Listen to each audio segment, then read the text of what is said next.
প্রায় ৩ বছর মুজিব সিনেমা নিয়ে ব্যস্ত ছিলেন ঢালিউডের বর্তমান সময়ের অন্যতম জনপ্রিয় অভিনেতা আরিফিন শুভ। সেই সিনেমার সফলতায় এখন ক্যারিয়ারের সোনালি সময় পার করছেন শুভ। এবার নতুন সিনেমার খবর প্রকাশ্যে আনলেন অভিনেতা। নীলচক্র নিয়ে আসছেন তিনি।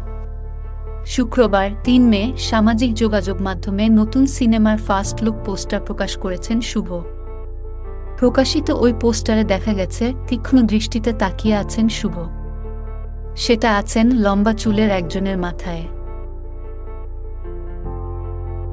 নতুন সিনেমা নিয়ে শুভ বলেন, নীলচক্র কি নীল হবে না রক্তের রং লাল হবে সেটা দেখার অপেক্ষায়। শিগগিরই আসছে নীলচক্র, যদিও সিনেমাটি কবে মুক্তি পাচ্ছে সে সব পরিষ্কার করা হয়নি এই পোস্টে। ফিল্ম ফায়ার্স প্রোডাকশন প্রযোজিত ও ফিল্ম লাইভ প্রোডাকশন নিবেদিত নীলচক্র সিনেমাটি পরিচালনা করেছেন মিঠু খান। যৌথভাবে এর চিত্রনাট্য ও কাহিনী বিন্যাস করেছেন নাজিম উদ্দৌলা ও মিঠু খান। সিনেমায় আরিফিন শুভর সঙ্গে দেখা যাবে কাজলরেখা খ্যাত নবাগতা নায়িকা মন্দিরা চক্রবর্তীকে।